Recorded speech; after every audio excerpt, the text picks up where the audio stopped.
Hi, welcome to The Truth with Tal and Isaac. I'm Tal. I'm Isaac. Episode number 121 coming at you tonight. And it's huge. Lions beating the Bucs. We were there. We were there, bro. We were there. And one of us didn't want to go, and there was a stretch where we weren't speaking. It took a little while. Listen, this was so big, so monumental. Listen, we'll talk about some other NFL stuff coming up. We'll talk about the NFC Championship coming up and our top 5 sporting moments. But this episode is dedicated to the Detroit Lions. #OnePride. #OnePride. #respect. So Grit. I'll let you run with it. I'm just going to say something that, as I was putting my notes together, when I was kind of wrapping everything up, as I did my notes throughout my classes today, I wanted to just say something. So, this means a lot to everybody, right? Like the Lions being good is a huge deal for the area, for Detroit, for Windsor, for Michigan. It's a big deal. But it's a really big deal to guys like us because we haven't missed a game since the number I wrote down was 7 years. I couldn't remember the last game where it's like, oh, I missed that one and didn't watch the 20-minute game summary. Every single game since I've been, 13 or 14, I've watched, and with you. Yeah, I'm going to say over. I think it's more than that. So it means a lot to non-Lions fans, and then it means a lot to guys like us that are just lunatics, and that's why this is such a big deal for us. That's why we're going to these games. That's why we're talking about it so much, just because, Yeah, if you're not a Lions fan, you're probably not listening to this episode, and you're probably not a fan of the show. Yeah, I remember when Campbell got hired, and it was a joke, and this team sucked. Who's laughing now? Nobody's laughing now. This is, I'll say a Sports Illustrated quote that I have later that's actually a really good one, but I will let you just talk about the Lions now. I just have to get that out. So, for those people that are not normal viewers and listeners of The Truth, we do an off the top, and then we do 3 categories. There's no off the top this week. It's Lions, bit of NFC stuff, maybe a bit of Bills and things along those lines, but Lions Bucs was just a spectacular game. We were there. Isaac, Cousin Braden, Cousin Blake, and myself. Standing room only, 129, 130. We'll get more into what happened in the second half later. Sure. Just spectacular, an emotional win, a big win. I'm just going to start jumping into the game a little bit. Do you want to talk about the experience? Do you want to do a little more on that? Because we were there. Sure, we were there. Okay, we were there. So the 3 o'clock kickoff. There. We were there at 1 o'clock in our standing room spot. And it was loud. It was probably a little bit louder last week. Certainly 2 hours before, an hour before. Last week. Yeah, last week. During the course of the game, I think we got just as loud. I'd like to see those stats. Those will come out probably in the next couple days. Yeah, I'm not 100% sure if I believe all of those stats. Oh, I eat up the decibel stats. Yeah, unabashedly, I think they're we legit. were watching during the game. It was 118, 120 a lot in that fourth That's quarter. fake, I think. I think that's just to pump the crowd up. The actual ones that get released is separate. Okay. Yeah. I didn't know they were separate. Just an amazing experience. The positivity in the air, in and around, in the stadium, around the stadium, in Windsor. Isaac works at City Hall, and I work pretty close to there, of Windsor. The Lions flag got lifted last week. Huge media attention. Mayor Dilkins posted something on his Twitter feed. Blew up. The most action he's ever got on his Twitter feed. Ronaldo, Councilor Augustino, all over that. This is such a big deal for everybody within 100-mile radius. I agree. Yeah, let's not talk any more about people I work with. Let's talk about the game. That's a good idea. So we got in for a very good deal off the streets. Do you want to delve into any more about how we got in, the price we paid? Nope. Standing room only, section 129, 130. We You won't even tell the people a number? You don't have to because it's incredible. I get it why you wouldn't want to. $200. $200 each. It's a relatively pretty good deal. Yeah, great deal. Do you want to talk about the second half later? We'll just talk about our standing room area. So the bleacher creatures is what lunatics and the bleachers you referred to as. Yes. The equivalent for sure standing room, 100%. They're there for sure an hour before the game, but like us, an hour and a half. The common folk. The common folks. We're the regular folks. We're in the Titanic. We're at the bottom. Yeah, we're sinking. We're Jack and his buddies. Yeah, we're drowning in a Titanic. Yeah, but guess what? We're having lots of fun. We're louder than everybody else. So we might as well jump into that right now. Sure. So we were just hyped, super loud. It was pretty intense. So what happens is when the Lions are on offense, you're supposed to be quiet. Now, as you can imagine, we were pretty hyped up. So some of the people are not as educated when it comes to that as we were. So there was a couple of times in the first quarter where people were too loud when the Lions were on offense. So I just really intensely yelled, "Shut up!" And that's really just picking a fight, right? Like if guys, no, it's picking a fight, bro. If guys are being loud, you just go with a communal shh, and then everyone picks. You don't single out a couple drunk morons and yell, "Shut up." We had people around our back. The big guys behind our back, we were covered. We had strength in numbers for sure. Yeah, for sure had strength in numbers. But then when the Tampa Bay Buccaneers were on offense, people go nuts, yelling, screaming, smacking the chair, smacking everything. And then the garbage pail that was about, 12 or 14 feet from us, there was this awesome dude just smashing stuff against the garbage pail. And I just got him going. Making a lot of noise. Got him going. Yeah, I'll just fire him up. And then I saw who it was. Shout out to Ryan Clark. Ryan Clark was pumped up. I know Ryan from a long time ago, so I went up. We were so pumped to see each other. Big hugging. Unfortunately, I didn't see him in the second half, but we'll talk about that later. Okay, back to the game here. Back to the game. We should give a little bit of game analysis. Yeah, you're just talking about... Okay, sure, I'll talk about the game because you're having a manic episode. Listen. Manic. So this is about 24 hours after the completion of the game. My voice is maybe a C, maybe a C+. And I make more noise than you at the games. Fact. I don't think so. Decibel said I did, bro. No. And yesterday? No. I just inject cough drops into my veins like crazy. I had a lot of cough drops and a lot of water today. Probably over-under on peas was 10. Dude, I was going to say you can give a over-under on water bottles, like water bottles consumed. You can't give over-under on peas. That's not appropriate. Urination, give us an E? That's not appropriate for the show. Is urination numbers give us an E? Now I'm going to have to put explicit next to this. Oh, man. Because you're using vulgar terms. So, Lions, I've got a few guys I want to talk about. Sure. I don't want to talk about Hutch. And I don't want to talk about the football player Hutch. I want to talk about the dude Hutch. Because everyone's talking about I think it's 8 sacks in 4 games. And look at what Hutch has done for the state of Michigan and football fans like us, right? So he committed to Michigan when they were 8-5, 6 straight losses to OSU when he committed. Okay? What did he do? He helped them end the streak and beat Ohio State. Yep. And he brought them to the playoff. Yep. Okay? Then he gets drafted by the Lions. Second overall. After the Lions go 3-13-1. Then, what does he do for the Lions? He is the best defensive player on a Final Four Lions team, the first since whatever the year is, right? So Hutch, the dude, and Hutch, the symbol in Detroit and in Michigan, is awesome. And that's my Hutch bit. That's my Hutch bit. Yeah, he was awesome. And there's been a lot of people paying attention to that and how much fan support he has received, but how much he seems to be giving back, pumping up his teammates for saying Detroit needs this, the city needs this, the fans need this. It's been awesome. Let's just talk about the first half a little bit. Sure. So Lions had trouble moving the ball in the first half. Tampa is a tough defense, and they're a hot team, so they were playing well. Just not able to get a good push off the line. Running was very difficult. Amon-Ra had a drop that hurt a little bit. Tampa played pretty well, and they scored touchdown with only a couple minutes left in the first half to tie it up. I thought the Lions could have been a little bit more aggressive in the first half. There was a couple of questionable coaching decisions. Since we're doing the coaching bit, I will say I hated electing to receive. We talked a little about this. That. Yeah. I was told Deo picked at me and said like that's a stupid thing to be upset about. I think it's pivotal, right? Like there's a reason now why virtually everybody chooses to defer and receive in the second half. Your home team. Your crowd is nuts. Put your defense out there, especially what's in the weak link of your team. Put your defense out there and get the crowd as loud as they'll be, right?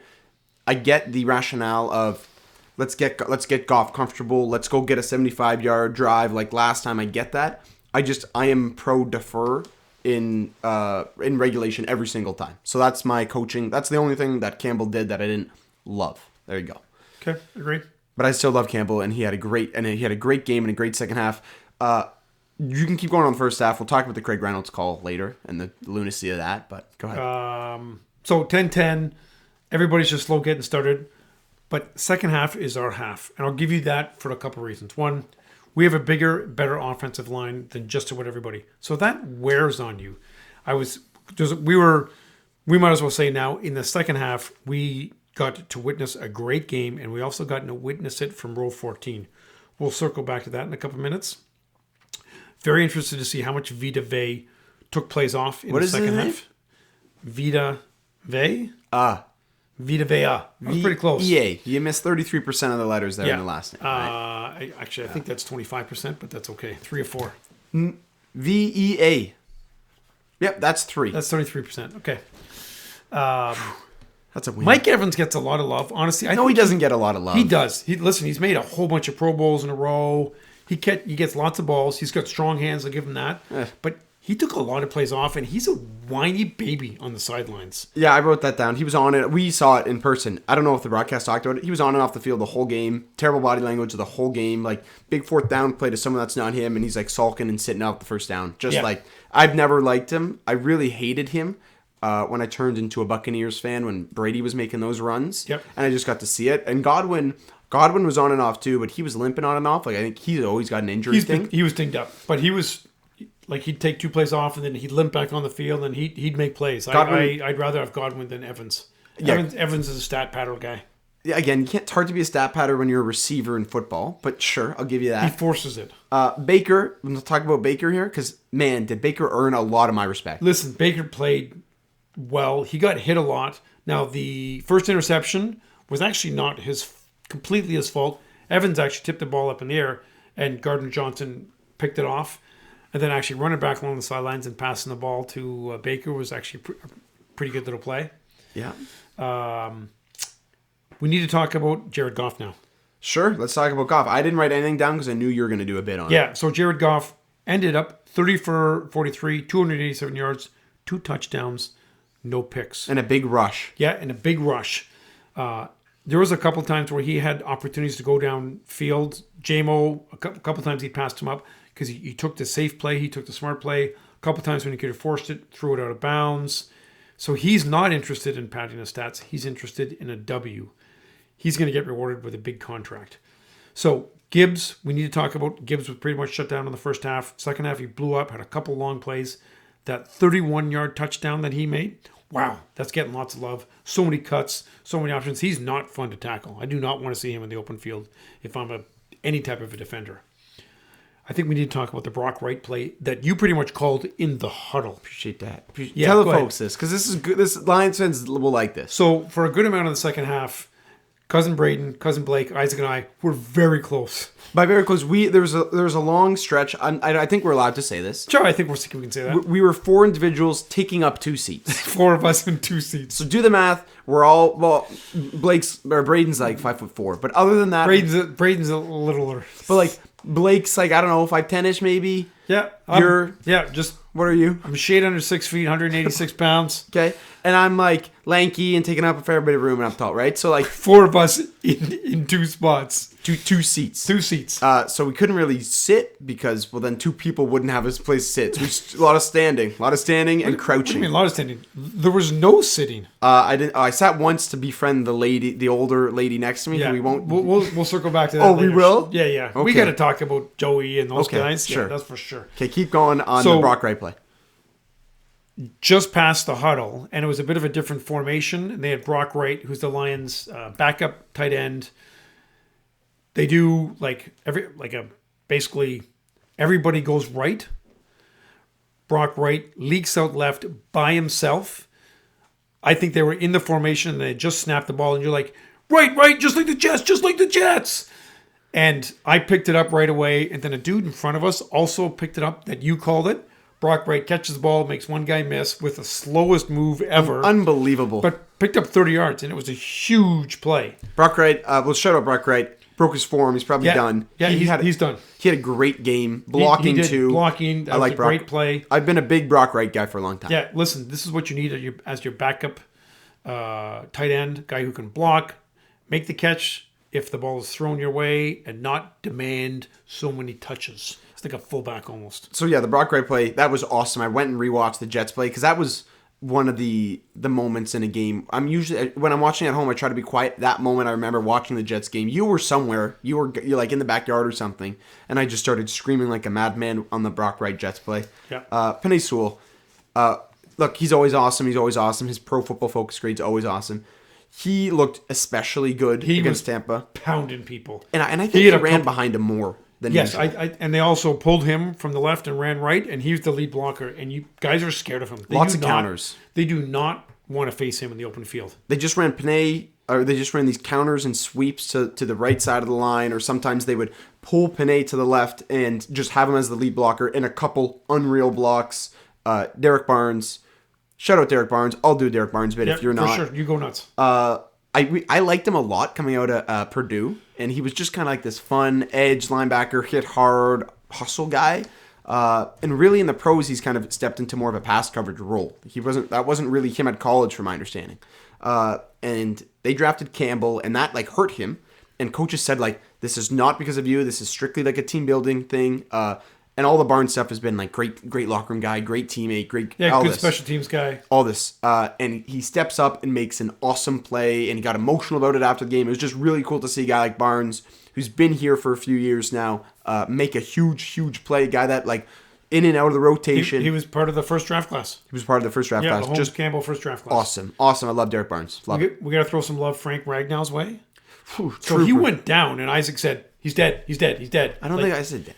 You use that phrase a lot. Somebody's dead. Somebody's dead on the field. That's probably an exaggeration. Corpse. Somebody's injured pretty severely. He could barely get up and walk.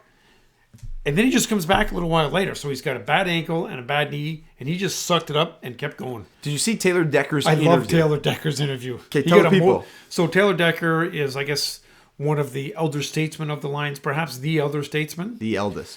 So they asked him about Frank Ragnow, and he just said, listen, I'm going to get emotional talking about him. He said he just refuses to be hurt. He refuses to take time off. And talked about all the intangibles that Frank Ragnow brings to the team. And then, again, this is Taylor Decker saying, and he's also the best center in the league. And the other NFL guys agree. Frank Ragnow, best center in the league. Talk about a building block. Man, you can build condominiums on that guy's shoulders. Yep. Brian Branch. Did you see his post-game interview? Yes. Yeah. Post-game interviews, I always eat up. They were especially good this week, for sure. Yeah. Branch said he had to play better. He's got to play better. It's almost like it was Cam Sutton's post-game interview. No, why is he catching strays? Just because it was as though Branch had a bad game. No, he had a great game. He had a sack, 9 he tackles. Had tackles for loss, and 9 tackles. Led the league led the team in tackles that day. Yeah. And we're going to talk about the rookie stat right now.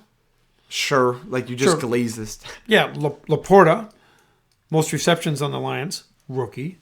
Gibbs, leading rusher, rookie, and Branch, leading tackler, rookie. What a great draft class that was criticized by a whole bunch of people. Yeah, including me. I didn't love some of the positional value, analytical, nerd stuff. The running back thing was the one that was a bit of a stretch, I thought. But, man, he's been spectacular, Gibbs. Well, as we're on the post-game interview, I will wrap up. Baker had the perfect answer. I'm sure you read this. Asked about the fans and said, like, I kind of saw a little bit of it when I was with Cleveland and those fans. Yes. And these fans deserve it, and you can tell the emotion. There's a lot of pent-up emotion. And he just had a great answer.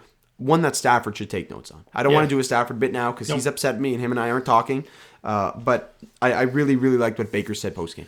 Listen, you have at your availability a whole bunch of smart young people like Isaac who can give you stuff to say. Thanks, bro. You're welcome. Thanks, man. But just say it. Listen to these guys. I don't know if Baker got that information and just had it in his back pocket, or if he came up with it on the fly. But on the fly, I think Baker's. I think I think he's a smart dude. Yeah, smart dude, but like he's got charisma and he's I don't want to say easy to root for, but like he's got something about him. He's probably gets more commercials. When he first started out, he got a lot of commercials. Then he got a little dry when he didn't really have a team. But he's funny too. Like his commercial, whatever. Baker earned a fan.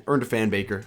He's going to get some money from Tampa, and I hope they win the division next year. Good. And I hope we play him again. We need to give Amon-Ra some credit. That 3rd and 15 play was huge. Dude, there was 3 guys tackling him 14 yards. He said, nope, not today, and just hammered through that extra yard. Yep. He's a beast, and I'm glad he's getting the love that he deserves. And I didn't know this, but he actually did the Baker dance after he scored his touchdown. And Gibbs was like, I don't know if Gibbs had beef with the guy that tried to tackle him in the end zone, but he was staring him down too. Like these guys they want it, man. They got a chip on their shoulder. They want it, man. We talk about Goff. Good stats here. Did you hear about the blitzing stuff with Goff? Did not. So the Bucs blitz a ton. They blitzed half the time. 52.2% of the time they blitzed, sent an extra guy. Only got pressure on 21% of his dropbacks. Oh, that's great. This is an O-line stat here. The O-line stat, and we could even tell, like, there was times when he had, like, literally Lots of time. 4 Mississippis in the pocket to make a play. Yep. Keep going. I was going to move over to defense now. Yeah, sure, we covered some defense, but yeah, you keep going, bro. Yeah, just those interceptions were timely when needed, obviously. And that's the thing about Baker. He does force some throws. The last one that Barnes intercepted, he did need to force it in there, but there was just a lot of pressure on him, and Barnes made a play. Listen, we do need to talk about the fact that everybody knows the Lions have some holes. Cornerback, and they need another defensive end, right? And that has been readily apparent for about the last 6 weeks. Big wide receivers hurt us. Evans hurt us. Like Sutton, there was 3 or 4 plays where he was actually there, but Evans just outworked him for the ball. Yeah, I don't want to talk a ton about Sutton here. Hoping he bounces back this week, and as long as he's wearing a Lions jersey, I'll be rooting for him, and I'll leave it at that. Again, we need to shout out a couple of the plays. Obviously, Hutch, if he had a pretty good game. Barnes had a good game. And McNeil, he had some good pushes. Like, again, this is an example where defensive tackles, you don't see a lot of stats, but you make your quarterback, or you make the quarterback feel uncomfortable. And McNeil did a good job putting pressure there. Yeah, I think he only had 1 or 2 tackles, but I agree his presence was felt. I think McNeil is a very good defensive tackle for the next few years. Like, I think he's a good NFL player. He's That's a solid guy. Yeah, agreed. What else do you have about guys you want to talk about? That's it for offense and defense. So stuff on experience. Do you want to talk about, who we were sitting with down there? Do you want to talk about how we got there? Yeah, I think we need to talk about, okay, so you heard about the standing room. We're sitting there, Ryan Clark. Standing there, yeah. Mm-hmm. So Jim and Tom are 2 dudes that we know from the market. Did you post a picture of those 2 guys? Anyway, no, you do the posting manic episodes. Okay, I'll post it. Jim and Tom are a pair of twins, big sports guys. We've gone to a couple of sporting events with them, Tigers, Wings. We see one of them just as they're walking into the game. We say hi, chat a little bit, dab us up. Jim comes back at the very beginning of halftime, says, "Okay, guys, there is a dilemma," and we're like, "Oh, what's up?" And he's serious, okay? Like he's serious, yeah. And so we're like, "Okay, we move into help mode." Right behind us, there's 3 open seats. We know there's 4 of you guys. What do you want to do? But whatever you do, you kind of need to decide right away. So what happened was we decided, kind of democratically, but obviously I'm the senior member, so I get a bit of a vote. And I said, Isaac and I are going to go down there first, and then we are going to scope out and find another spot. So we get the seat number, and these are solid seats. So at the very beginning of the second half, we scoot down. Row 14, we're at like the 45-yard line. These seats are awesome. $1,500, $2,000 seats, likely on StubHub or whatever prior to the game. And there was originally 3 of them. You follow along for a little bit, Isaac can fill in the gaps. There was originally 3 seats, a family of 4 in front of us. The son, the daughter, and the daughter's husband. The mom Be careful with what you say, by the way. Yep. Yeah. The mom decided she's going to move back into one of the 3 empty seats. So Isaac and I go down there, and there's only 2 empty seats. So we're scoping around, looking to try and find a couple seats. We see a couple guys dressed up way too nicely for the Lions game. And they're leaving, and they've got like coats and gloves, pocket squares and gloves and everything. So Bro was putting his gloves on in the stadium, yeah, which is just crazy behavior. So we're like, those guys are leaving for sure. Then Isaac found out where they were sitting, texting Braden and Blake. So Braden and Blake probably halfway through the third quarter go down. We'll shout out Blake. He's an avid fan of the show. Like texts me multiple times during his listening. So shout out Blake for that. I got a couple other shout outs we'll do later, but shout out Blake. So anyway, they go down to those spots. Just as that happens, somebody's ticket, it didn't work out. So we just said, okay, come back to us. And so now there's 4 of us. We just merge. That's all we did. 2 seats, just merged. Just merged. Squishing together. But by this point, Isaac and I had probably 10 or 15 minutes of street cred with the people around us. And people are realizing. We had already befriended like 12 people around us. These guys are hyped, like a couple rows over, 5 rows back. I thought the one guy was hammered. He kept coming down and hugging and doing some headbutts. Evidently, he wasn't. He was just super excited. Just passionate big fella. So now we've got 4 of us in 2 seats.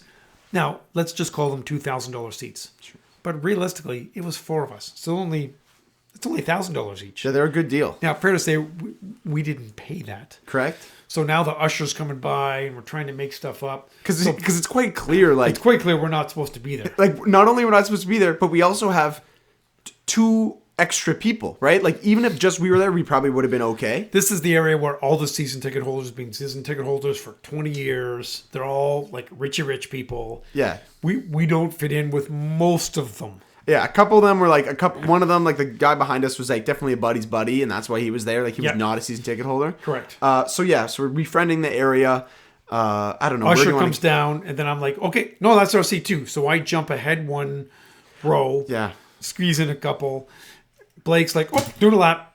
And actually, I didn't know where he went. He just kind of disappeared quickly, and he must have just said, doing a lap. So he went, did a lap, got a drink, came back about 4 minutes later. Timing was absolutely perfect. Where's your seat? Right here. And the standard line for us is, where's your tickets? Oh, Mom's got them on her phone. She's in the washroom. I used that line like 4 times. Yeah, like we had to use that at standing room. Yep. And then Renee, luckily, had seen us the week before. She's like, no, these guys are good. They were here last week. Yeah, this is one of the Ford Field workers we befriended. Yes. Yeah, one of the many. So we have street cred, not because of what we had purchased, just because of our charisma. Yeah, that's fair to say. Yeah, just, lots of happiness, lots of smiling, and it works out. So now it's second half, game is super loud, super hyped, and because of our energy level and audio level, we've created a whole massive energy and fun in our area. I think we need to give a shout out to Joey at this point. Yep. Okay, briefly talk about Joey. You talk about Joey. He was your man. This is just a dude in front of us who I think was hammered. Yes. But like enough to like put sentences together. Oh yeah, for sure. And he realized we were hype. So this guy was just like screaming, and we were matching his energy, and his grumpy mom and sister were not matching his energy. Oh no. But he was happy that he found somebody that was matching our energy. So like we go down to him, and we're just like screaming with him, hugging, dancing, just yelling. Yeah, so we befriend him, and then you've got people behind us that are just laughing at our lunacy, but then they kind of get going a bit. You've got dudes like in the section over the picking happy up. bearded dude was the best. Yeah, like just like lots of Every hugs. time there was like a first down, he like. So not only did he have to like go by 4 people, he had to go down 4 rows to come and hug us. So he hug us, put his head in, and he just say like, then run back. Love you guys, then run back. And then like at one point he's like, my wife really hates me right now, and they just like just all sorts of good lines. Braden and Blake have sent me his photo today. I have a picture with him. Oh, that's awesome. I'll show you it. Maybe I'll post it. I don't know. I might get in trouble. That. No, from who? The man. His wife? Yeah, I don't know. The Ford Field people, if they see us, so these weren't our seats. Yeah. By the way, if you work at Ford Field, please don't listen to our show. If you know somebody who works at Ford Field, please don't listen to our show. So again, we enjoyed the game so much. We love the Lions. Happy bearded dude. Do you have anything else on people we were around? Yeah, we forgot to give a shout out to the Posies again, right? Same outfits. I think we need to talk about the fact that when we ran it back, we decided to run it back. It took me a while to get pumped up again. Last week was so emotional. It probably took until late Thursday or Friday before I'm like, okay, I'm in, we just go. And I said, I can't go if you don't go. And all my buddies and Blake and Braden said the same thing. So I'm like, okay, gotta go. So same tights, same. You wore tights again? Yeah. It was like -4. It wasn't even that cold. I know, but I wore them the previous week, so I had to wear them again. I didn't wear tights. Same pajama bottoms. Thanks, Doran, for recognizing that the pajama bottoms are 2-0. Shout out Doran. Miss you, bro. Shout out Doran. Miss you. See you soon, bro. Yeah. We actually had very formal, professional exchange via email with a little bit of Lions analysis mixed in. Excellent. Okay, so we ended up convincing him. We all go. We have such a great time. We talked about at the end of the game. Sure, end of the game. So we run back to our car. Just decided it's a good time for a jog. Can we do a bit on the streamers? We got to talk about streamers. Yeah, for sure. Streamers come down. Streamer guy, streamer boy, streamer guy. Streamers come down, and my memory gets a little foggy here. There's a big chunk of streamers. I grabbed it. I was aware of the fact that we needed that, and so I put some on myself, and then you just decided, okay, I'm going to be streamer guy. So you had somewhere in the neighborhood of 60 or 70 streamers on your head. So I think in one of our manic hugs, you placed it on me. And then I recall that, and I tucked it in my jersey. Yep. So it was kind of came out. Yeah, like a nice scarf, like a cape, except the other way around of streamers. Yeah. I'll post it. So we just look like absolute madmen, like just lunatics. Yeah. And then, we're taking pictures, talking to people. Then we're running from the stadium to the car. Just a great run. Like we said, we're running in over traffic. It was fun. People were beeping, honking. Like back in the day when Detroit would win something or Michigan State would win something, it was a bit of anarchy. That was not the case. It was positive energy. I think we need to talk about the fact that this has to be, and not only our opinion, but nationwide opinion, this has got to be the best home field in sports right now. I was thinking about that. Like and it's do crazies or that kind of stuff. I don't know. Like in terms of the NFL, it's honestly, I in terms of playoff atmosphere, right? Seahawks haven't hosted a playoff game for some time. I really do think it's the Chiefs and the Lions. And I honestly think the Lions is better, and I'm not even biased. Yeah. So I think the Lions are the Bills best. Mafia is probably a pretty intense, crazy crowd, but I don't know how loud they are. Plus, Rich Stadium is outside, and everybody's frozen by halftime. That's part of it, they're right? so drunk, there's people just passing out. Right outside, so it's not as contained. Yeah. And I don't know shout out to Posey Boys as well. I forgot to mention them. They ran it back with the exact same outfits as well. We got to shout out the Posies, who we saw. We got to shout out Dom, who we saw. Yeah, Dom and Uncle Dan. We didn't even talk about Uncle Dan. Let me tell the Uncle Dan bit. I'm not going to go into extreme detail. Walking out of the cornfield. Yeah, so I won't go into extreme detail. Basically, Uncle Dan was a game time decision, and like we're at standing room, and he's texting us like, "I'm in Detroit. I'm outside the stadium. I'm gonna get in." And we're like, "Sweet." So he ends up. We thought, be patient. Prices are gonna drop. They didn't really drop. They didn't drop, but Uncle Dan's like, "I'm here. I'm going." He's him. So Uncle Dan, just total him move, gets a ticket. Sees us, so then we're hugging in there, and he's just here, and it was awesome. Yeah. And then he saw us after the game. Yeah, great stories about how people got in. Like Dom just seems to like go with people, but isn't ever with them. Yeah, like his dad will get tickets from like his Zio or an uncle or buddy, and then he'll sit separately. So like Dom went with his neighbors, not his dad, but his dad was there, right? And like Dom, how you get home? My neighbors, where are they? I don't know, man. Right? Just like stuff like that. So we always make friends there. The story about the Posey Boys, how they got their tickets, funny one, but we can't tell that one on the air. No, definitely not. No, not. So we'll talk about we look like madmen, getting everyone fired up. So in terms of the emotion, we need to talk about that. Last week, like when they beat the Rams, sobbing, weeping, like uncontrollable. Obviously, I was crying at the end of this one too. Although I was very emotional and very teary-eyed, this was just taking care of business. This was a business trip. That's what Isaac kept saying. It's a business trip. Just going to work today. I'm just going to work. I'm beating Tampa, and then I'm going home, and then I'm beating San Francisco. Right. So this is now business. Monkey off the back. That's a lot of emotion. That's a lot of sobbing. Beating Tampa. That's just taking care of business, and that's what we're going to do on Sunday. We were screaming like maniacs for the entire second half. Yeah. Admittedly, in the fourth quarter, about halfway through, I got a little bit lightheaded. We hadn't eaten a lot, hadn't had a lot to drink. No. And I said it's something to block A. And he's like, yeah, me too. I'm getting a little tired. Doesn't matter. We just powered through. We decided, okay, let's go through. We had a little bit of water at the end of the game. After we stayed and took pictures and hang out with everybody, then we obviously had to jog back to my car. So then we're just exhausted and we're driving there. I'm like, okay, let's just go to our place and have a beer and collect our thoughts. Not really a good thought of what we're going to do after that. So we walk in the house. Again, Blake, Braden, Isaac, and myself. And Daniela sees us. Isaac's mom, my wife. My mom. Shout out, Mom. Shout out, Mom. So she gets street cred. Like she wasn't ready for it, but she called a great audible. She's like, you're done. Like, is everything okay? We're just emotionally and physically spent. She just like pasta, fruit, salad, chicken, cookies, like out of nowhere, just like whipped it up super fast, and we ate everything she brought down. Yeah, she kept bringing down more food. Oh, wait a sec, cheese balls. Yep. Yeah, it just the food kept coming. Just kept coming. So shout out, Mom. Appreciate that. Thanks very much. Thanks for housing me for all these years. Is there anything else you want to take? Because I have a last little quote, and if not, we can keep moving. But do you have anything else to talk about this historic game again? Thank you, Detroit Lions. Okay, so he's gonna cry again. I'm not even sure why. This is emotional. It's a big freaking deal. It's taking care of business, is what this is. Okay. Here's the Sports Illustrated quote, talking about the emotion here. What is happening in Detroit is not just a football story. It's a chemical reaction between fans who thought they would never see this and a team that always believed they would. Right? So that's what Campbell said. We're going to be the team that can and the team that will.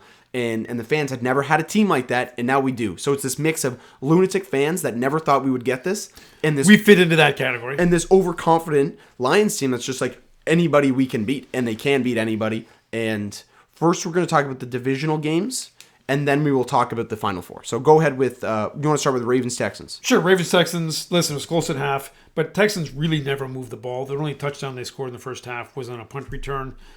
Listen, Ravens are good. Not only do they have the best player, arguably in the NFL, the MVP, like Mahomes and Lamar, debatable. I think I'd still pick Mahomes, but Lamar's going to be the MVP. Okay. But Ravens defense is big and fast and mean, and they just punched Texas in the throat and said, okay, you're done, boys. See you later. Yeah. Not Texas, but that's fine. I wrote down Lamar's him. Man, like, I was rooting for the Texans. Just not that I dislike Baltimore or anything. I'm at the point where I want the inferior teams to win.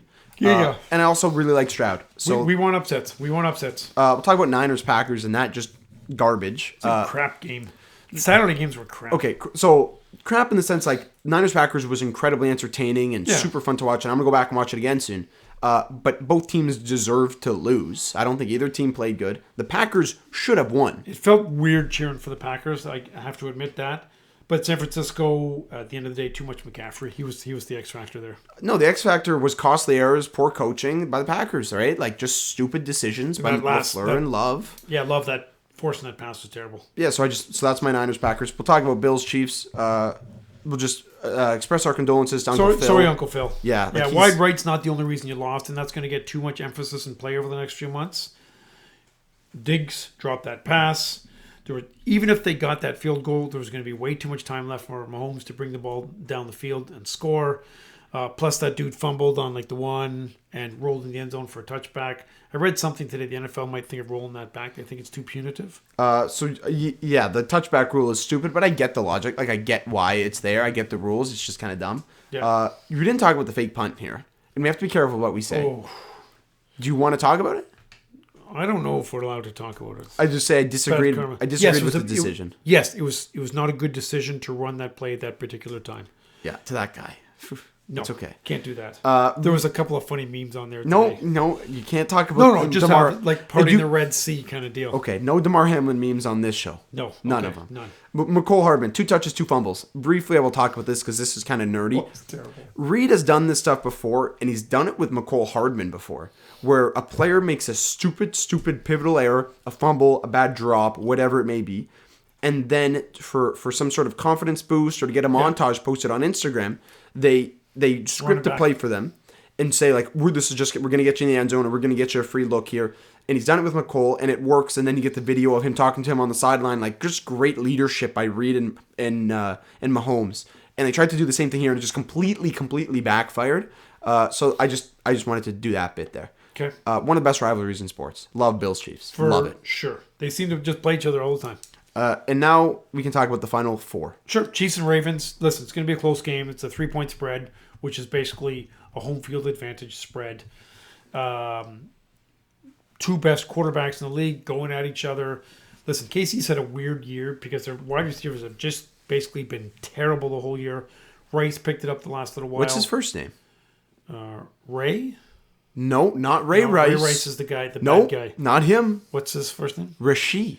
Get to know it. Rice? Okay, Rashid Rice. Anyway, he's been good the last 2 weeks, but he got a little dinged up yesterday. Ray Rice? Are you serious? No, Rashid Rice. I don't know. It's what popped in my head. Sorry. Unbelievable. Might as well said Jerry. The Ravens are going to win. I'm pretty confident. I got the Ravens. Yeah, too much O, too much D. And probably covering. Nerd stat. 4th team since the 1970 merger to have a first-team All-Pro quarterback and the number 1 scoring defense. Ooh. 72 Dolphins. 78 Brian Greasy. 78 Steelers. Terry Bradshaw. 96 Packers. Yeah, Brett Favre. All 3 won the Soupy.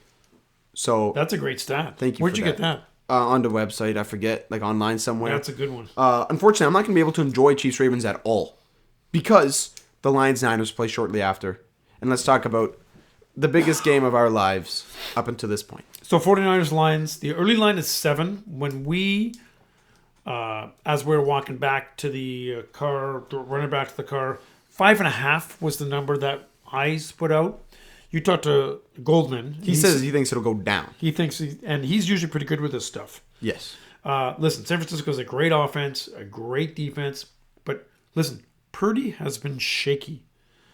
So here's how the Lions are going to win. Blood in the water, baby. Debo is dinged up.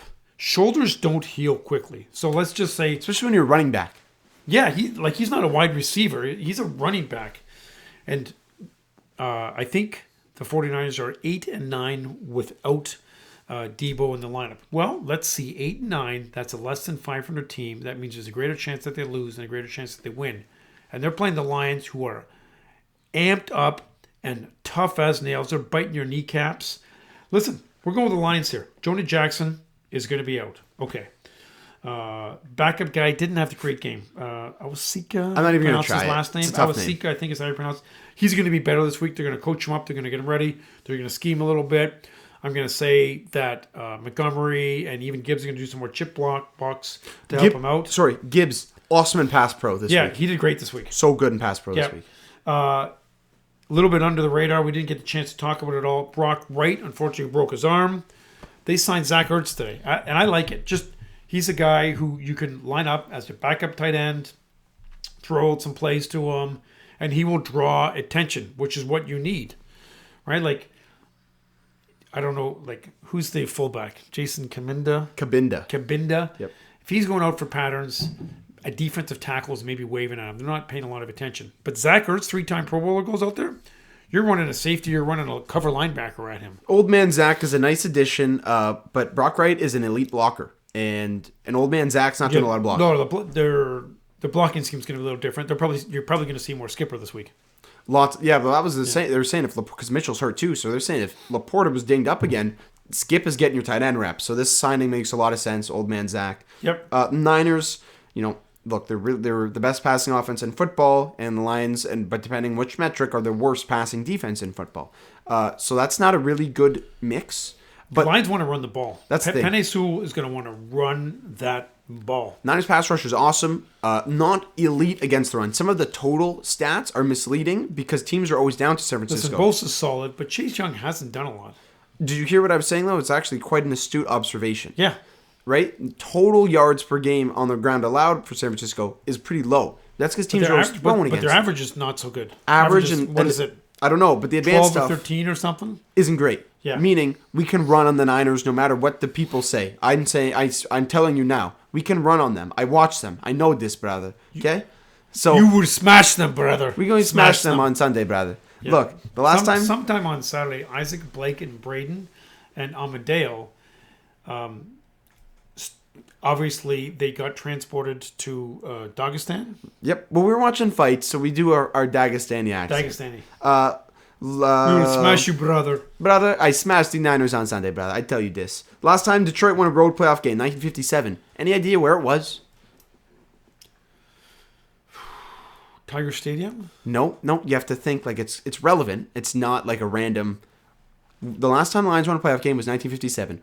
What city could it have been in? San Francisco. It was in San Francisco. That's an omen if there ever was one. Man, this episode is going to go down in history. You know what happened in 1957 as well?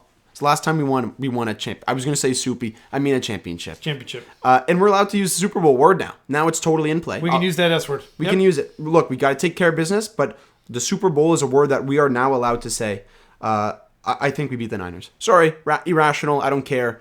27-24 Lions. Give me that. Maybe 28-27. Lions win on a late touchdown. Yeah. Go ahead. I had 30-27, but it's going to be something. It doesn't matter. Lions are going to win, and then we're going to go soupy mode and just wait for some manic episodes when that happens. Yeah. Manic episodes, for real. It's funny. The text messages last like 24 hours are pretty funny. Like Attridges are like, let's go. Dave Main, let's go. I did a lot of due diligence today. Steve Radovich is like, you guys are going to end up in San Francisco. Steve Radovich wanted you to somehow make it onto the field yesterday and get an interception. Oh, I would have. That's what he was hoping for. I had pretty good hand, like Cooper DeJean, like the Iowa cornerback. I could be like him. You could be like him. Look, I'm not gonna super persuade you to talk you into San Francisco. Flights are feasible out of Toronto. Game tickets are not. I will monitor the two of them over the next couple of days. That is my current conclusion. I can get us there for a very good number. I cannot get you in the stadium for a good number. No, that's pretty tough. So we'll talk about our favorite sporting events as we wrap this up. I'll let you preface, because this was your idea, and this was a good one. We sort of talked about this last week, because last week was such a momentous victory. I started to think about the sporting events that I have been to, or that we have been to, that have been the most momentous in our life. Because it's not easy to beat these last 2 weeks. So what we did is we each made a list of the top 5 sporting events we have been to in our life. I made it last week. It has since been edited, just to give you a bit of a hint. Mine's been edited. I'll be honest. I cheated a fair amount on my list, but I think they're okay cheats. I don't know what that means. Meaning, like, my favorite movie ever is the original Star Wars trilogy. Okay. Like, that's cheating, but that's kind of like a valid cheat. Okay. So I have an honorable mention. So I have 6 here. Do you want I have 6 because I had 5 and one got bumped. Okay, so say your 6th. So my honorable mention is actually, as funny as it sounds, this is the watch party at the Palace when Vinnie Johnson hit the 007 game. Yeah, I'd like to hear about this. It was hype. So it was Claudio and Foe and a bunch of people that I used to work with at Bentley's. We decided to all go. We made up a big sheet. We're in the Windsor Star. It said Canadian chicks dig the Pistons big time. And then the ladies that were with us held that up.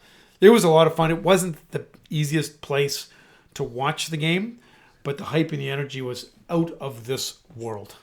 That's honorable mention. That's really good dad lore. And these are going to be some dad lore stories, so I want to hear about them. Okay. The people that do this. Give us your honorable mention.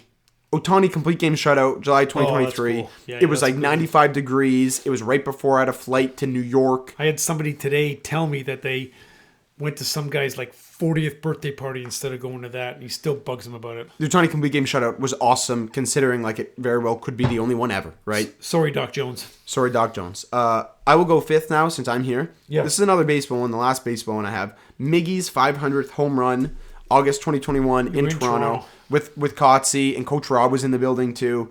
Super lucked into seeing the 500th home run. Just kind of unforgettable experience, like witnessing history and knowing you're there for it was pretty cool. So there's my 5.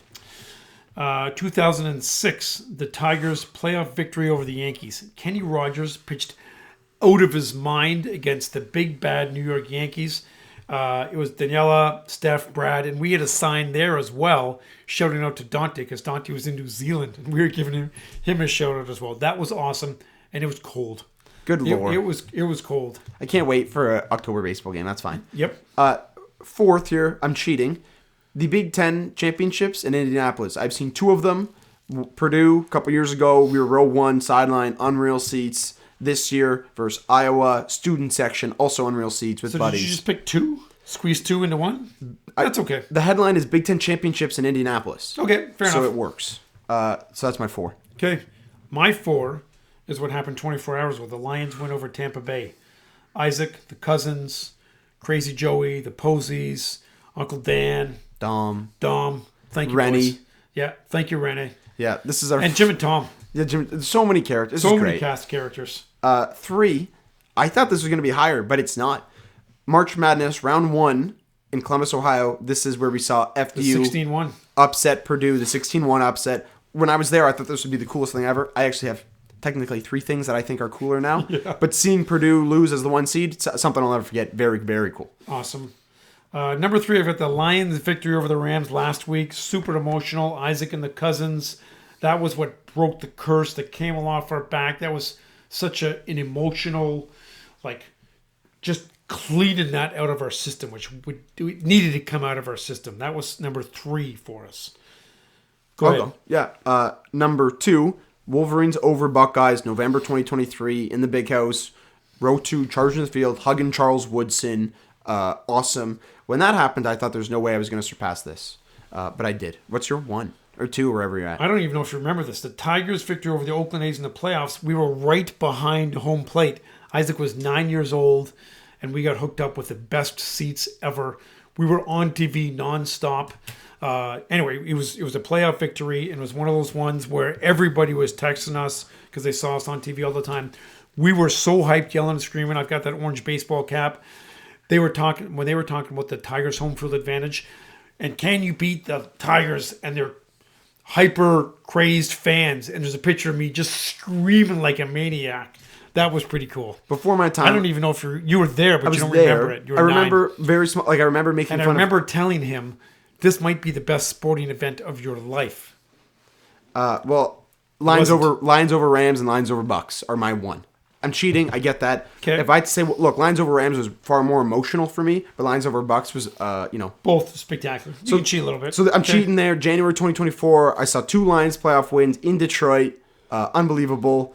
And that's the best. Those are my current number 1 sporting event I've ever seen. I've been fortunate enough to see the Red Wings hoist the Stanley Cup. I saw Game 5. I was in Toronto This is before cell phones were kind of kicking around. I think it was 98. Daniela called me, pulled me out of class. I was there for a conference for a week. Got a ticket for the game. Can you make it? I'm like, yep. Left at about 3:30. Made it back in time for the game. Went to see the game. They hoisted the cup. Stayed after, took pictures, went home, slept for about an hour and a half, then drove back to Toronto to make it on time for the rest of the class. That's hoisting the cup was pretty damn cool. Yeah, see, like that. I'll have one of those one day. For sure. Might be this year. Yeah. It's going to happen. But that will be my one when it happens. Good list, young blood. Okay, you too, old blood. Okay. Now say goodbye to the people. Listen, fans, thanks for the support. We're going to go beat San Francisco, man. Yesterday, we felt like you were with us. So fans of the truth, thank you for helping push us, because that was awesome. And Jack we Dilkins. pushed the Lions. Jack Dilkins. Yeah, thanks, Jack. He's texting me saying, I love your side quest crazy stories, the manic episodes. He says he loves it. Yeah, awesome. So thank you very much. And listen, make good memories, because that's what you're supposed to do in life. Okay, the Lions are going to go beat San Francisco. See you in the soupy. Beat them. See ya.